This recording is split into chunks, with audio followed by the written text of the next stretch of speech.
मंगलम भगवान वीरो मंगलम गौतमो गणी मंगलम कुंद कुंदार्यो जैन धर्मोस्तु मंगलम सर्वमंगलमांगल्यम सर्वकल्याणकारकं प्रधानं सर्वधर्माणां जैनं जयतु शासनम्। मैं नमो तीर्थनायक को, नमो ओंकार वाणी को, नमो उन कुंद प्रभु को जिन्होंने ओंकार धारण की। अहो उपकार जिनवर का, कुंद का दिव्य वाणी का, जिन कुंद ध्वनि दाता उनका हान स्वामी का। रमियूण जिणम वीरम अनंत वर्णान दंसन सहावम भोक्षामिनियम सारम केवली शुद्ध केवली भणिदम। नियम सार जी परमागम ग्रंथ की स्वाध्याय चलती है और इसमें निश्चय परम आवश्यक अधिकार उसका कल अपन ने 266 नंबर का कलश प्रारंभ किया था। अभी जो अपन प्रवचन सुन रहे थे तो कल भी अपन ने जिक्र किया था कि जो आगे आने वाली चर्चा है उस पर थोड़ा सा अपन विचार करते हैं।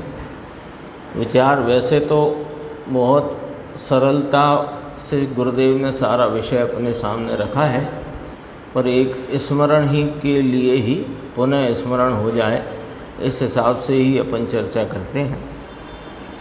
ये जो गाथा 300 चल रही है इसमें कहा कि अपने नियत स्वय लक्षण में के द्वारा प्रकटने वाली प्रज्ञा, नियत स्वय लक्षण के द्वारा उनमें भेद करती हुई प्रज्ञा, वह उस प्रज्ञा के द्वारा वह पुरुष आत्मा एक चिन्मय स्वरूप भाव को अपना जानता है और इसके अतिरिक्त सब भाव पर के हैं ऐसा जानता है।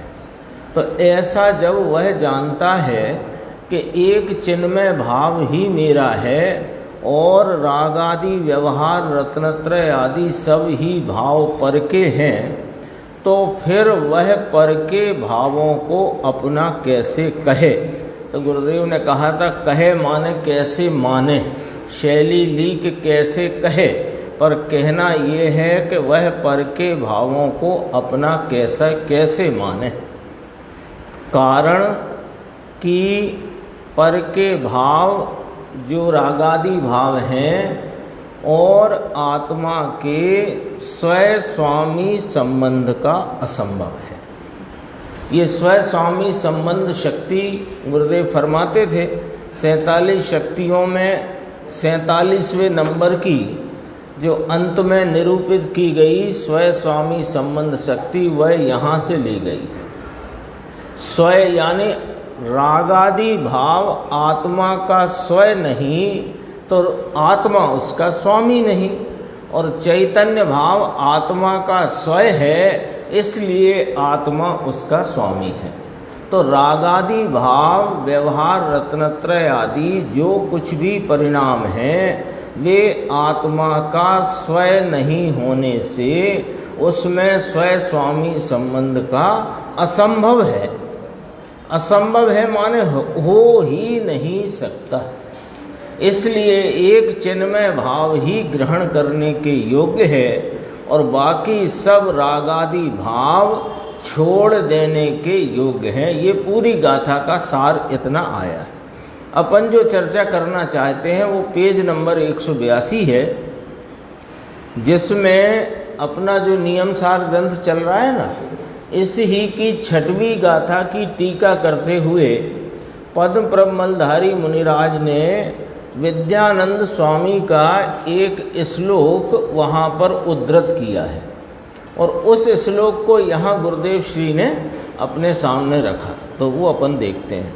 देखो 182 पे 2 पंक्तियों के बाद है, तो इसमें ऐसे तो ये लंबा है विषय, तो अपन जो बोल्ड अक्षर हैं वो पढ़ते हुए नीचे आते हैं, फिर अपन पढ़ेंगे। देखो बोल्ड अक्षर पढ़ते चलते हैं।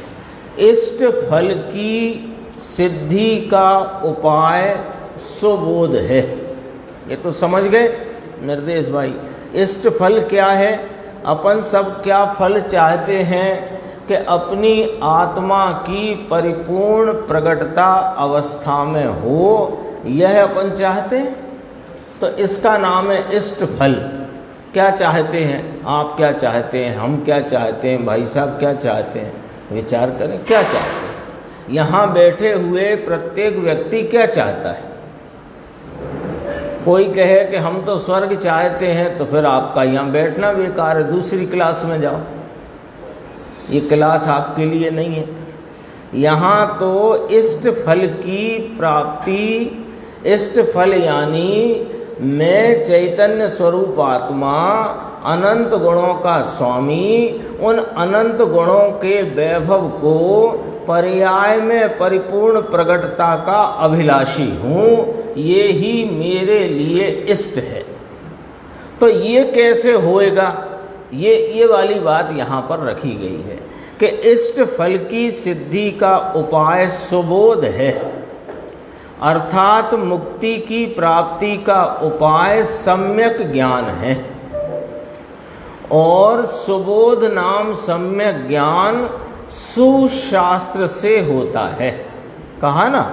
फिर नीचे आ जाओ, देखो दूसरे पैराग्राफ में, और सुशास्त्र की उत्पत्ति आप्त से होती है। मिलान करना बराबर। इष्ट फल की प्राप्ति का उपाय सुबोध है, यानी सम्यक ज्ञान। सम्यक ज्ञान की प्राप्ति सुशास्त्र से होती है और सुशास्त्र की उत्पत्ति आप्त से होती है। आप्त नाम तीर्थंकर परमात्मा अरिहंत देव केवल ज्ञानी है, ठीक है ना। इसलिए बोल्ड अक्षर पढ़ रहे हैं अपन, है ना। इसलिए उनके प्रसाद के कारण, ये प्रसाद है किसका? तीर्थंकर परमात्मा का। अभी अपन कहते हैं ना अहो उपकार जिनवर का, ये प्रसाद मिला है अपने को, इसलिए हम जिनवर को याद करते हैं। मिलता नहीं, प्रसाद माने भेंट। तो क्या भेंट मिली हमको? भगवान से, तीर्थंकर देव से, तीर्थेश परमात्मा, अनंत सिद्ध भगवंतों से क्या मिला है कि ये हमको जो मिला, देखो उनका प्रसाद है, उनके प्रसाद के कारण लिया। आगे देखो, देखो आप्त पुरुष बुद्ध जनों द्वारा पूजने के योग्य हैं। बराबर मिलान करना, क्रम मिलाना, बहुत गंभीर श्लोक है और इसमें से गंभीर न्याय निकल करके आएगा। इष्ट फल की प्राप्ति का उपाय सुबोध है, सुबोध सुशास्त्र से होता है, सुशास्त्र की उत्पत्ति आप्त से होती है। इसलिए बुद्धजनों द्वारा, बुद्धजन कौन है? जिन्हें बोधि प्राप्त है वे बुद्धजन हैं। जिन्हें अपने स्वरूप का बोध नहीं, वे अबुद्ध हैं, मूढ़ हैं, मिथ्या दृष्टि हैं, अज्ञानी हैं, संसार में परिभ्रमण करने वाले हैं। तो बुद्धजन कौन है? कि जिसे प्रसाद मिला है जिसे प्रसाद मिला वह बुद्धजन। तो जिसे प्रसाद मिला वह पूजा करे, बाकी तो देखा देखी करे। बाकी तो देखा देखी चलती है ना पूजा। अपनी पूजा कैसे चलती है? देखा देखी। क्यों? कि जैन कुल में है और कुल परंपरा में वीतरागी जिनेंद्र परमात्मा की आराधना होती है, हम भी करते हैं। लेकिन तुम्हें मिला क्या उनसे? और कुछ मिला है नहीं और पूजे जा रहे हो। तो फिर नहीं पूजे कि ना ना, पूजना तो रहो, पूजना तो चालू रहो, उनसे प्राप्त करो, ये कहना है। भाई अभी प्राप्त नहीं हुआ और हम उनकी पूजा करें तो ये बात की युति नहीं बैठती, बराबर नहीं बैठती बात। तो फिर पूजा बंद कर देते हैं जब कुछ मिला ही नहीं उनसे, कि नहीं नहीं, उनसे प्राप्त करो।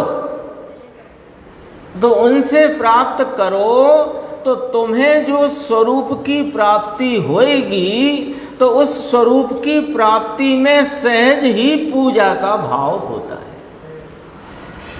कि जिससे मिले उसके उपकार को कौन भूलेगा, ये बात इसमें कही है। देखो, आप्त पुरुष बुद्ध जनों द्वारा पूजने के योग्य हैं, अर्थात मुक्ति सर्वज्ञ देव की कृपा का फल है। मुक्ति किसकी कृपा का फल है? सर्वज्ञ देव की।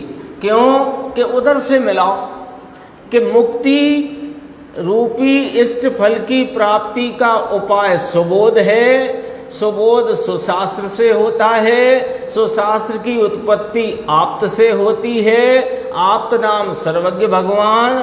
तो यह जो मुक्ति है वो वास्तव में क्या कहने में आया कि वह अरिहंत भगवान सर्वज्ञ देव की कृपा का फल है। आ गया? कृपा का फल होने से सर्वज्ञ देव ज्ञानियों द्वारा पूजनीय है, लिखा है। क्यों? अब उसमें क्यों भी बताया, क्यों पूजनीय है। क्योंकि किए हुए उपकार को साधु पुरुष नाम सज्जन लोग भूलते नहीं हैं। भूल जाएं वे तो सज्जन नहीं होते। सज्जन लोग तो भूलते नहीं हैं किए हुए के उपकार को, इसलिए वे सर्वज्ञ पूजनीय हैं। किसके द्वारा? के ज्ञानियों के द्वारा। ज्ञानी कौन? कि सम्यक ज्ञान जिसे प्रकट हुआ। सम्यक ज्ञान क्या है? कि मुक्ति का फल देने वाला भाव है। अब ये बात आई, अब जरा इसका एक पहलू और देखते हैं अपन। ये सारी जो चर्चा है, अब देखना वहीं से मिलाना, ये व्यवहार है, निश्चय नहीं, सत्यता नहीं। लो बात तो पूरी आई कि नहीं आई? बात पूरी आई। दोबारा से वो व्यवहार का भी सिस्टम क्या है वो बताया। इष्ट फल की प्राप्ति का उपाय सुबोध है। सुबोध सुशास्त्र से होता है, सुशास्त्र की उत्पत्ति आप्त से होती है। इसलिए मुक्ति आप्त पुरुष नाम सर्वज्ञ देव की कृपा का फल है। इसलिए वे ज्ञानियों द्वारा पूजनीय हैं, क्योंकि किए गए व्यक्ति के द्वारा जो उपकार किया गया हो तो सज्जन लोग उसे भूलते नहीं हैं। यह सारी चर्चा व्यवहार है।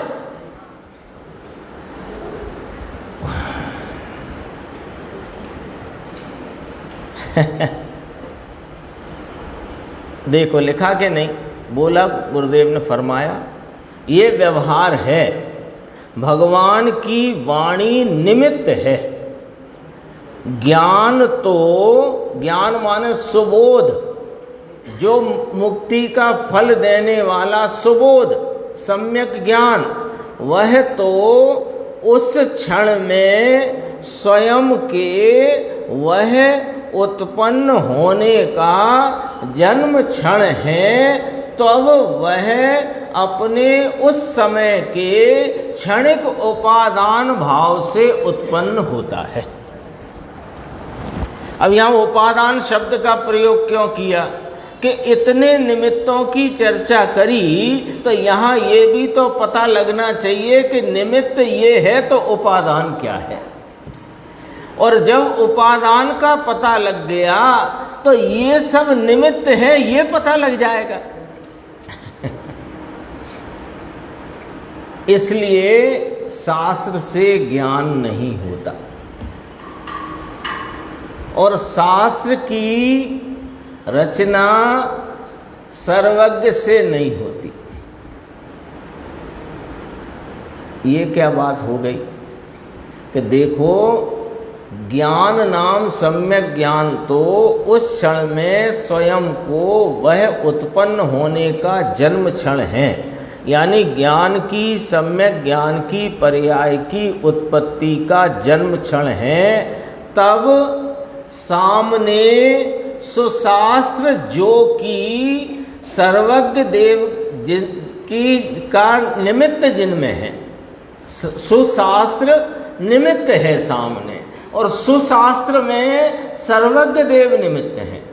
ऐसा ही हुआ ना।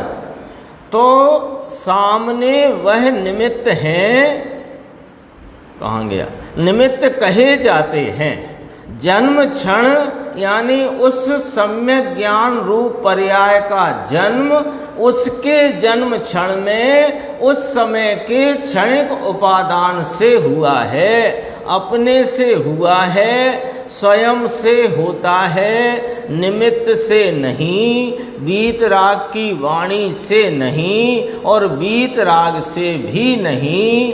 अरे अरे ऐसी बात है। ले अब इस पूरी चर्चा में से क्या सारांश निकला? कि सारांश ये निकला कि जिनवाणी में बहुत आयत से व्यवहार के द्वारा कथन किया गया है। तो व्यवहार के द्वारा जो कथन किया गया है उसमें व्यवहार ग्रहण करने लायक नहीं है। व्यवहार के द्वारा जो परमार्थ प्रतिपादित है, ग्रहण उसको करना चाहिए।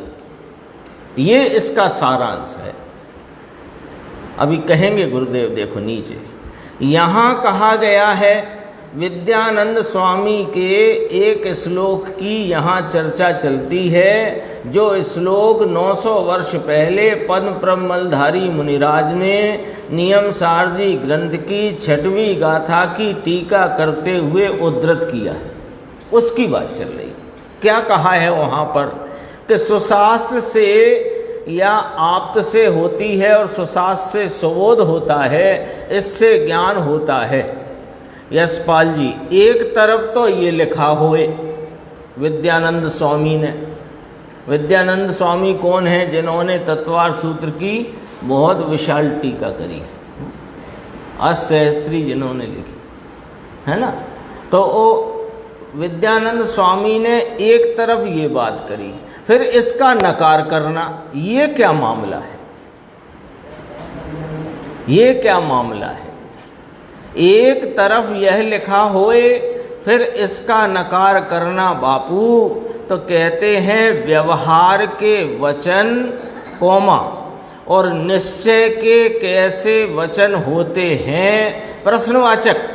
इसका अर्थ क्या है कि हमको व्यवहार के क्या वचन हैं उन्हें जानना चाहिए कि ये व्यवहार के वचन हैं, और इसमें निश्चय क्या प्रतिपादित है ये हमें जानना चाहिए। ये हमारी जिम्मेदारी है, ये हमारी जिम्मेदारी है ना। आजकल नहीं आता वो एडवर्टाइजमेंट आते म्यूचुअल फंड के, और फिर उसमें कह देते हैं वो सब इसके सब जोखम आदि के डॉक्यूमेंट सब तुम पढ़ लेना, सब तुम्हारी जिम्मेदारी है। तब अपन वहाँ 1 लाख 2 लाख 10 लाख का चेक काटते हैं, ठीक है, ऐसा ही है ना।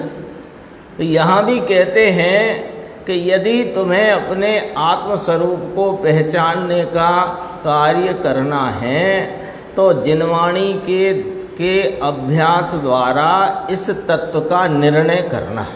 लेकिन जिनवाणी में वचन व्यवहार की शैली के बहुतायत से हैं, तो बहुतायत से वे वचन होने से तुम व्यवहार ही न पकड़ लेना, उधर ये समझना कि ये व्यवहार के वचन हैं, इसमें किसी का किसी पर उपचार करके कहा गया है, किसका किस पर उपचार किया गया है, उपचार करने का कारण क्या है और उपचार करके परमार्थ क्या बताया गया है। इतनी जिम्मेदारी है, इतनी। ये तो 11वीं गाथा में कहा है कि निमित्त को हस्तावलंब जान करके भगवान ने, यानी भगवान की वाणी में भी, यानी शास्त्रों की इस परंपरा में भी बहुत कहा गया है, किंतु उसका फल संसार है। लो, बात कहाँ से शुरू करी थी यशवंत भाई? इष्ट फल की प्राप्ति का उपाय सुबोध है, सुबोध सुशास्त्र से होता है, सुशास्त्र की उत्पत्ति आप्त से होती है। बात यहाँ से शुरू की गई थी और बात खत्म कहाँ हुई कि ये सारे कथन व्यवहार के हैं और इनका फल संसार है।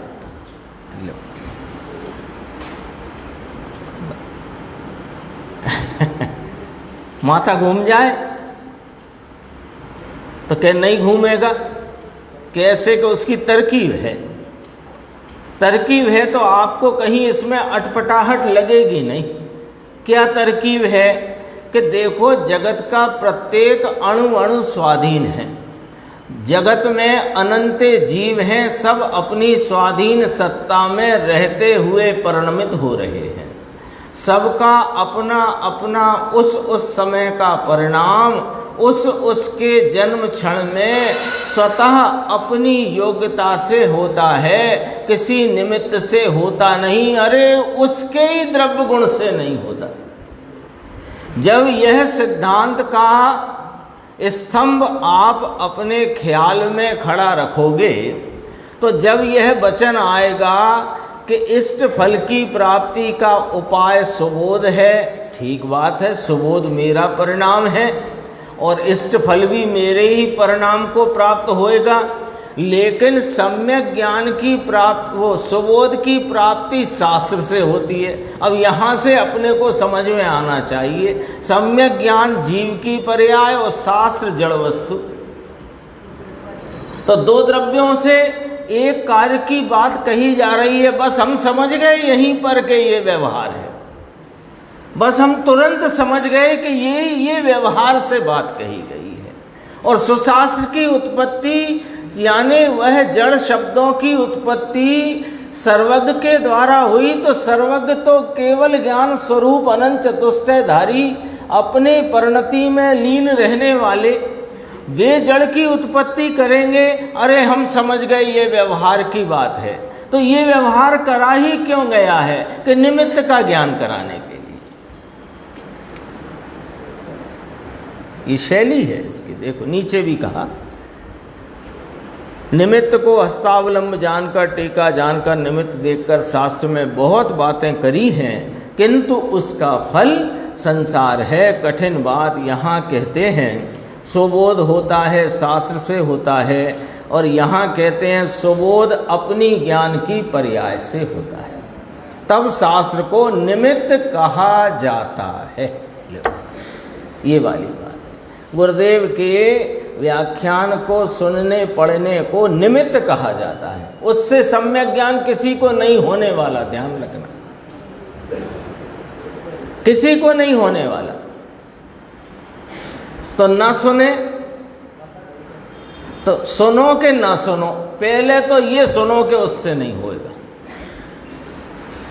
सुनना हो तो सुनो, नहीं सुनना तो ना सुनो, तो सब स्वतंत्र हैं, स्वाधीन हैं, लेकिन ये जरूर सुनो क्योंकि वे यही सुना रहे हैं। और अनेक आचार्य और अनंत सिद्ध और जितने केवली परमात्मा विराजते हैं, वे यही सुना रहे हैं कि हमसे नहीं होगा भैया, तुम्हारा काम तुमसे होगा।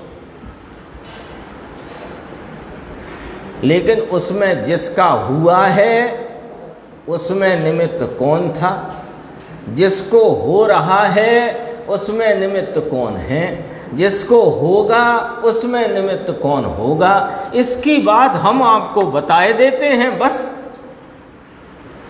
कार्य तो आपको आपका अपना करना है। अपन 266 कलश कारणकारी नियम अपना उसका गुरुदेव श्री का ही व्याख्यान अपन देखते हैं, 246 पेज, श्लोकार्थ देखना। आत्म प्रवाद में, यानी आत्म प्रवाद नाम के श्रुत में, आत्म प्रवाद कैसे कहा कि द्वादशांग में जिसमें आत्मा का कथन है, ऐसे श्रुत के उस अंश को, भाग को आत्म प्रवाद कहा गया है। तो आत्म प्रवाद नाम के श्रुत में जिसमें आत्मा का कथन है, ऐसे श्रुत में कुशल, ऐसे जो कुशल, आत्म प्रवाद नाम के श्रुत में कुशल, ऐसे परमात्म ज्ञानी मुनि, वे कौन है कुशल? आत्म प्रवाद नाम का श्रुत क्या आया कि अभी अपनी चर्चा चल रही थी, आप्त से उत्पन्न है वो निमित्त तो आप्त है, और उसमें जो कुशलता प्राप्त करी, यानी उसमें बताए गए वस्तु तत्व को स्वयं अपने पुरुषार्थ से, अपनी ज्ञान पर्याय में जाना है, तो वे परमात्म ज्ञानी मुनि, फिर कॉमा नहीं है तो लगा लो, यहाँ रुक जाना है अपने को, ऐसे परमात्म ज्ञानी मुनि पशुजनों, कहते हैं परम आत्मज्ञानी, परम स्वरूप आत्मा, अनंत आनंद, अनंत शांति का सागर, राग की क्रिया रहित।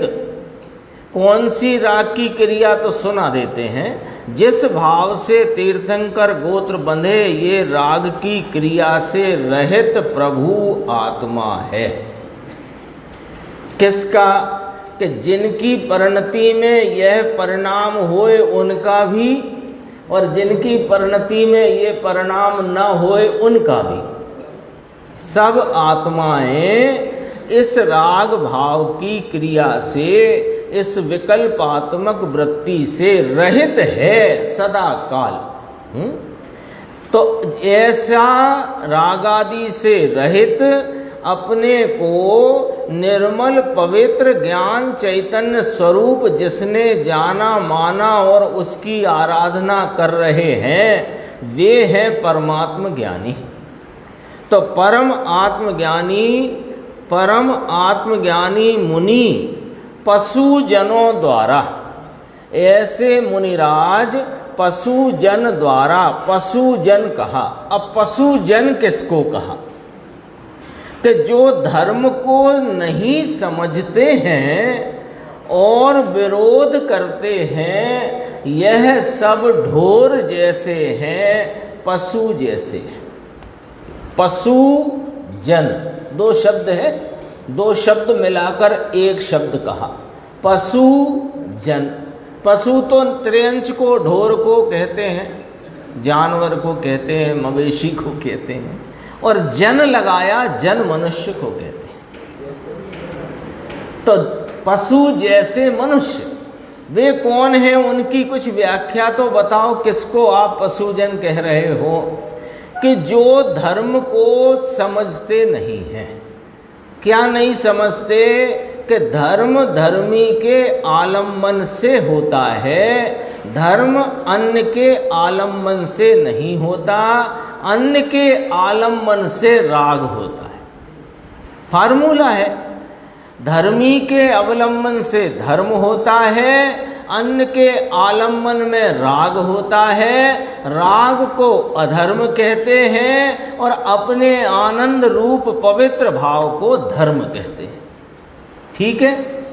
तो जो धर्म को नहीं समझते और विरोध करते हैं, उनको यहाँ पशु जन कहने में आया है। आगे देखते हैं, देखो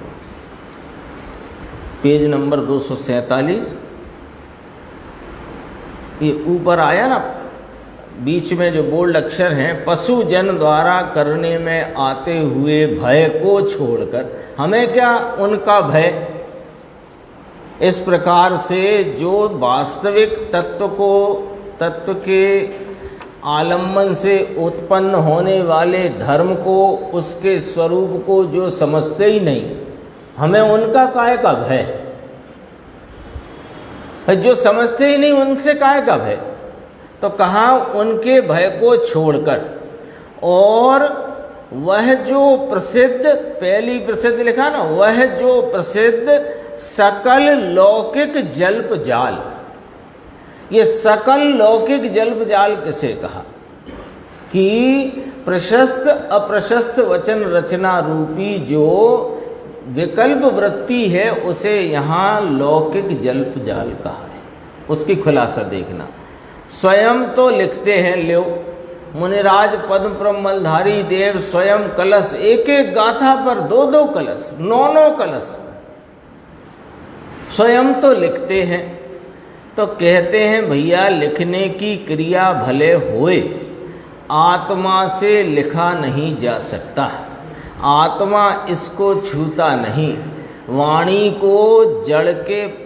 को छूता नहीं। फिर कहा जड़ के परमाणु में क्रमबद्ध होने का, उस प्रकार की भाषा होने का पुद्गल में काल है, इसलिए वचन वर्गणा भाषा रूप से परिणमित होती है। वचन वर्गणा क्या हुआ कि वचन वर्गणा कोई अलग वर्गणा नहीं है, सब परमाणुओं के वर्ग वर्गणा स्कंद ऐसे कहते हैं ना। तो वो जो वर्गणा माने पुद्गल परमाणुओं का ऐसा समूह जो शब्द रूप परिणमित हुआ, अर्थात कर्ण इंद्रिय के निमित्त से ज्ञान का विषय बने, ऐसे पुद्गल परमाणुओं के समूह को वचन वर्गणा कहते हैं ना। ये तो एक पुद्गल में किस किस प्रकार के परिणमन हैं और हमें जिस जिस प्रकार से दिखाई देते हैं उनका एक वर्गीकरण किया। भाषा वर्गणा कहो, वचन वर्गणा कहो, आहार वर्गणा कहो, मनोवर्गणा कहो, है ना, ऐसे कहते हैं ना। वो वास्तव में कोई अलग अलग प्रकार की वर्गणाएं में अलग अलग प्रकार के परमाणु हैं ऐसा नहीं है। एक सिद्धांत समझ लेना कि जगत में जितने परमाणु हैं वे सब एक ही प्रकार के हैं, एक ही प्रकार के हैं। विष्टा रूप परिणमित परमाणु और वो बालूशाही रूप परिणमित परमाणु एक ही प्रकार है। सोने रूप परिणमित परमाणु और रेती रूप मिट्टी रूप परिणमित परमाणु एक ही प्रकार का है। सब परमाणु वो तो उनकी उस समय की भिन्न भिन्न अवस्थाओं की प्रगटताओं में, और ऐसे अनेक परमाणु जब एक तरह की प्रगटताओं में इकट्ठे दिखाई देते हैं तो हम उसे किसी को सोना, किसी को चांदी, किसी को हलवा, किसी को बालूशाही कहते हैं।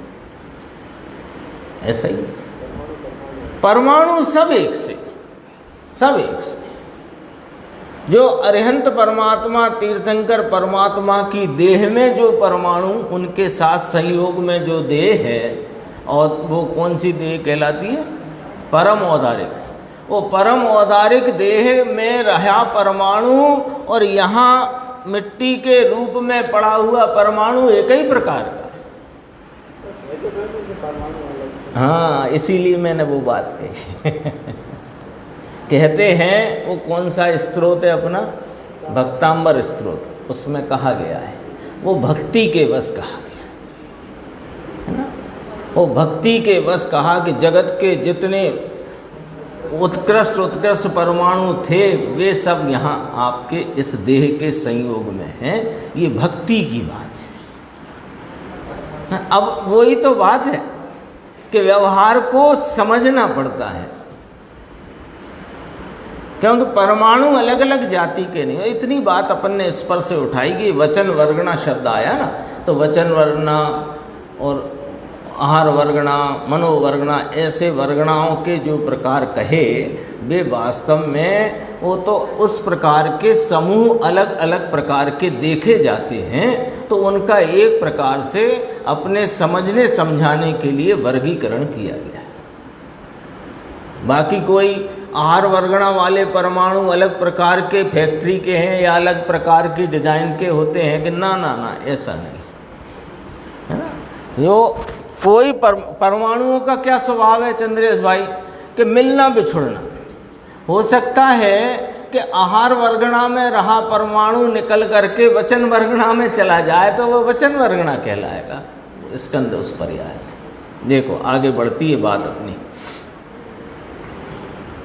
वाणी के जड़ के परमाणु में कहाँ पहुँच गई थी बात। हाँ, वैसे इसलिए वचन वर्गणा भाषा रूप से होती है, आत्मा इसको छूता नहीं और आत्मा भाषा करता नहीं है। लो क्यों निर्देश भाई, आत्मा भाषा करता नहीं है। अब आप जब विधान या पूजा होए तो आपको लगता है ये वाला पद इस वाली लय में गाना है, ये वाला पद इस लय में गाना है, तो वो तो आत्मा करे कि ना ना ना, उस जाति का विकल्प उत्पन्न होता है। उस समय ज्ञान के क्षयोपशम की खिलावट उस प्रकार की है और भाषा वर्गणा रूप परमाणुओं का उस समय होता हुआ परिणमन स्वतंत्र स्वाधीन उनसे होता है। ऐसा आपको भी अनुभव होगा।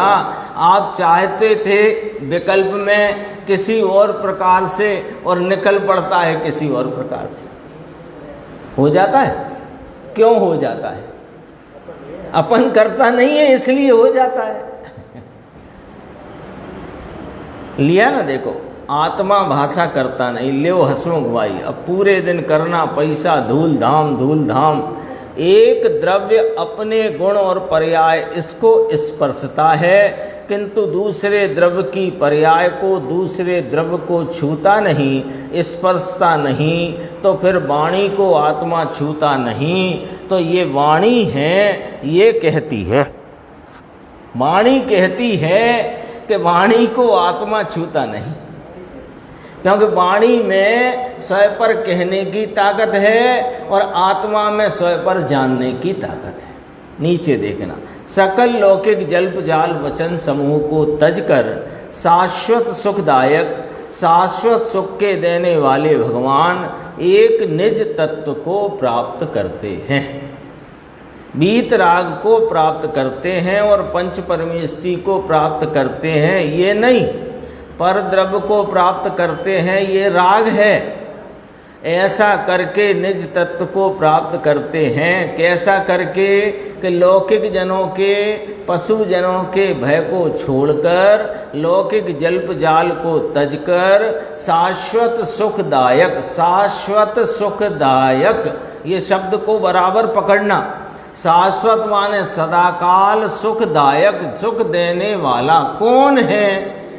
यह परम तत्व शाश्वत सुखदायक एक निज तत्व को प्राप्त करते हैं। ये नीचे आ गया, पशु जनों द्वारा भय होता होए, यानी जो धर्म को जानते नहीं, विरोध करते हों, तो उनको भी छोड़कर, उनका लक्ष्य ना करके, आगे आने वाली गाथा, शाश्वत सुख देने वाले, कायम आनंद में रहने वाले, सदा आनंद में रहने वाला प्रभु, आनंद का धाम, नित्यानंद, शाश्वत टंकोत्कीर्ण वस्तु भगवान आत्मा, उसको प्राप्त करते हैं। ये चर्चा अपनी आई और इसमें थोड़ी चर्चा और नहीं है, ये थोड़ी 156 गाथा अपन प्रारंभ करते हैं, 250 नंबर पेज है। ये बहुत प्रसिद्ध गाथा है, इसको, इसका कुछ अंश अपन कई बार सुनते रहते हैं। देखो, नाना जीवाणाना कम्मम नाना बिहम हवे लब्धि तमहा वयण विवादम सग पर सम एहिम बज जो छे जीव विध विध कर्म विध विध लब्धि छे विध विध अरे ते कारणे निज पर समय सहबाद परिहर्तव्य है। देखो एक नया शब्द आया इसमें हरि गीत में, परिहर्तव्य। एक हुआ कर्तव्य और ये हुआ परिहर्तव्य। करने योग्य है वह कर्तव्य कहलाता है, और परिहार यानी नहीं करने योग्य, छोड़ देने योग्य, वह परिहर्तव्य, ऐसा कहा। देखो टीका की प्रथम पंक्ति, यह माने इस गाथा में वचन संबंधी व्यापार की निवृत्ति के हेतु का कथन है। क्या मतलब है? वचन संबंधी व्यापार, इससे निवृत्ति क्यों करना, इसका कथन है। निवृत्ति के हेतु का कथन लिखा ना, तो निवृत्ति का हेतु यानी वचन व्यापार संबंधी निवृत्ति क्यों करना, इसका यहाँ कथन किया गया। देखो ब्रैकेट में, अर्थात वचन विवाद किस लिए छोड़ने योग्य है, इसका कारण यहाँ कहा गया है। आचार्य कुंद भगवान 2000 वर्ष पहले 156 नंबर की गाथा नियम सारजी परमागम, जो निज भावना के निमित्त से उन्होंने रचना जिसकी करी, उसमें कहते हैं कि वचन विवाद क्यों नहीं करना, वह बात यहाँ कहते हैं। देखो अन्वयार्थ पढ़ते हैं। नाना जीवा, नाना प्रकार के जीव हैं। नाना माने विध विध प्रकार के, अनेक प्रकार के, ठीक है। नाना प्रकार के जीव हैं, नाना प्रकार के कर्म हैं, और नाना प्रकार की लब्धि है।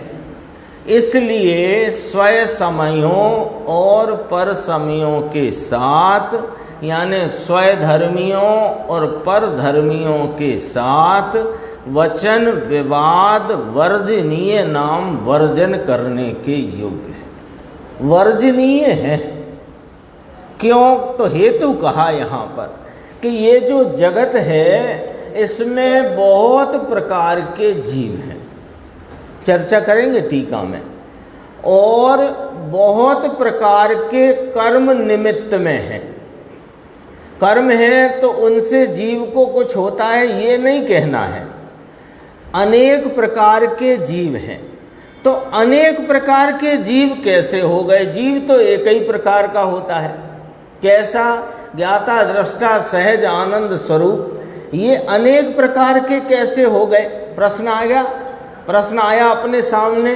नाना प्रकार के जीव कहे तो जीव तो एक ही प्रकार का कहा जिनेंद्र भगवान ने, फिर ये नाना प्रकार विध विध प्रकार के जीव कहे, सो कैसे? कि वह कर्मों में विध विध प्रकारता है।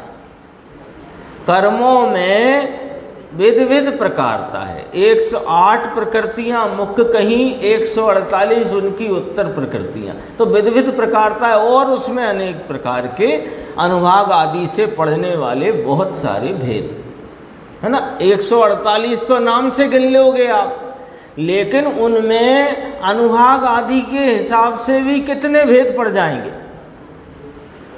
कर्मों के। तो कर्म से हमसे क्या कि भाई तुम हो तो सिद्ध समान शुद्ध, और सब जीव एक समान है। लेकिन यहाँ अभी लब्धि के रूप में, यानी उपलब्धता जो वर्तमान संयोग आदि की है, उस अपेक्षा से नाना प्रकार पड़ते हैं, और उसमें निमित्त नाना प्रकार के कर्म हैं। बात आई ख्याल में? नाना जीवो नाना कम्मो ऐसा कहा। तो पहले ये तो समझ लो कि जब जीव एक प्रकार का है तो विध विध प्रकार का कैसे कहा, पॉइंट पकड़ना पड़ेगा कि नहीं? क्योंकि अपन यहाँ जय नारायण करने तो बैठे नहीं है कि जब आपने कहा सब जीव एक प्रकार के हैं तो ठीक है, और जगत में अनेक प्रकार के नाना प्रकार के जीव हैं तो ये भी ठीक है। ऐसे करने का मतलब स्वाध्याय होता ही नहीं। जब एक ही प्रकार के जीव कहे, सिद्ध समान सदा पद मेरो, जितने जगत में जीव हैं, अरे एक श्वास में 18 बार जन्म मरण को प्राप्त होते हुए अपने पीहर निगोद में रहे हुए जीव भी सिद्ध समान हैं। जो निगोद में सोही मुझ में सोही मोक्ष मझार, तो वे सब एक समान है, फिर नाना जीव क्यों कहे कुंदकुंदाचार्य ने? कि नाना जीव कहे उनकी नाना प्रकार की लब्धियों से। तो लब्धियों का अर्थ क्या? कि वो 5 वो लिए हैं, तो वह जो वर्तमान पर्याय की योग्यता और अनेक प्रकार के संयोग जो हैं उनकी तरफ से उस जीव में नाना प्रकार पड़ रहे हैं। और उसमें निमित्त कौन है? कि निमित्त कर्म हैं, और वे कर्म भी नाना प्रकार के हैं। ऐसे करके 3 बातें आई। नाना प्रकार के जीव हैं, नाना प्रकार का कर्म है, नाना प्रकार की लब्धि है। इसलिए अब यहाँ क्या कहना है? यहाँ क्या कहना है कि अभी अपन इतने लोग बैठे हैं, बात वही चल रही है जो सबके कान में या कर्ण इंद्री के माध्यम से जो अभी जानने में आ रही है, लेकिन सबकी समझ अलग अलग चल रही है। कोई कुछ समझता है, कोई कुछ समझता है। इसलिए भैया किसी के साथ विवाद करना योग्य नहीं है। ये वाली बात यहाँ कही। अपना जो 9 नंबर का भाग चल रहा है ना, जिसमें प्रवचन, उसमें भी एक बोल आया था छोटा सा, वो इसी गाथा पर से था। देखो टीका पढ़ते हैं। ये प्रथम पंक्ति तो पढ़ ली। देखो, जीव नाना प्रकार के हैं, तो वह नाना प्रकार यानी अनेक प्रकार, उसके वर्गीकरण कर दिया। मुक्त और अमुक्त, हाँ, संसारी और सिद्ध, ऐसे कह दो। दूसरी बात, भव्य और अभव्य, ठीक है।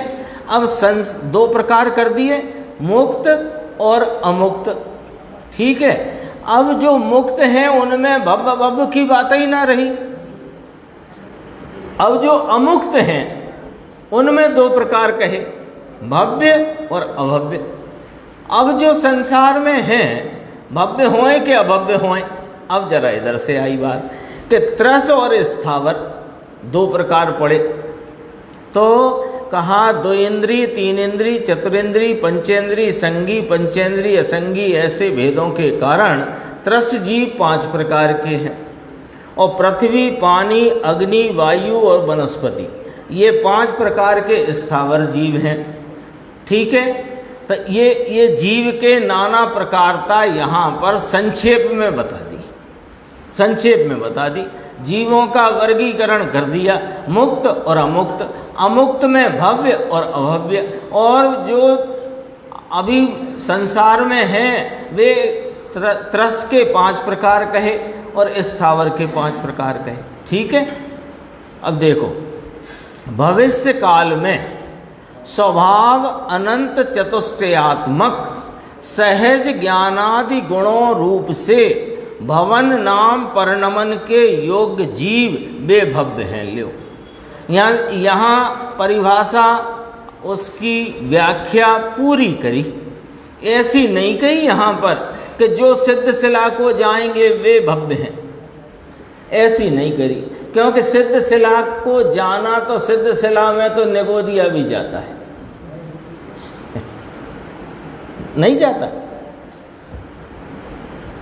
रहता है लंबे काल वहीं जन्मे वहीं मरे, वहीं जन्मे वहीं मरे।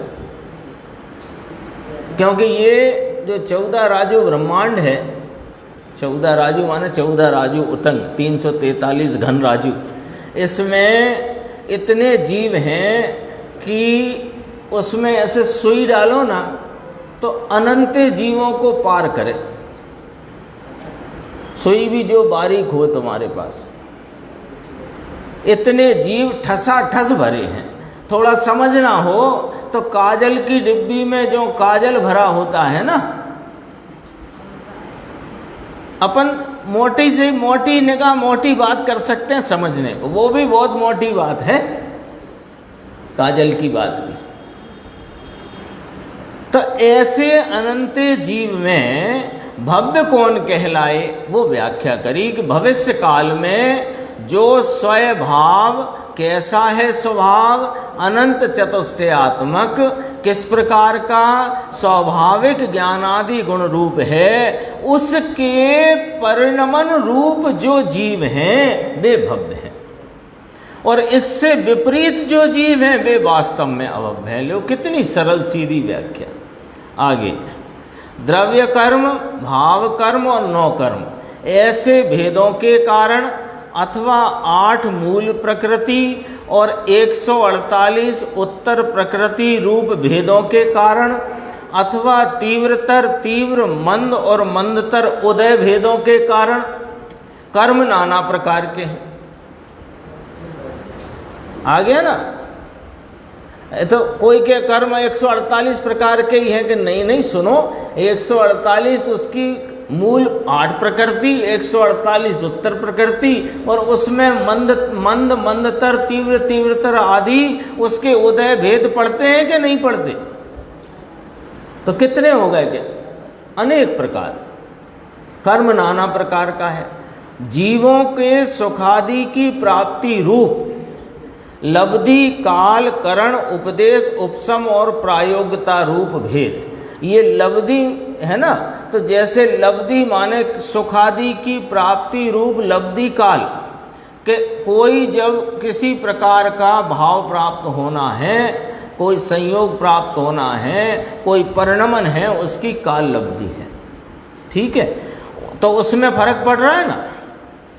और करण नाम साधनों की उपलब्धि, उपदेश की उपलब्धि, उपशम नाम कषाय की मंदता की उपलब्धि, प्रायोगिकता रूप यानी स्वयं के जैसा उस पुरुषार्थ आदि की व्यवस्था जैसी जैसी सबकी अलग अलग अलग है ना, एक सी नहीं है।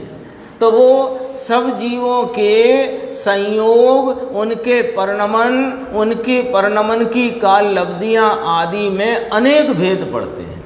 उनमें ये अनेक भेद पड़ने से वे जीव अनेक प्रकार के कहलाए और निमित्त उसमें कर्म है, वे अनेक प्रकार के। आ गई ना बात पूरी?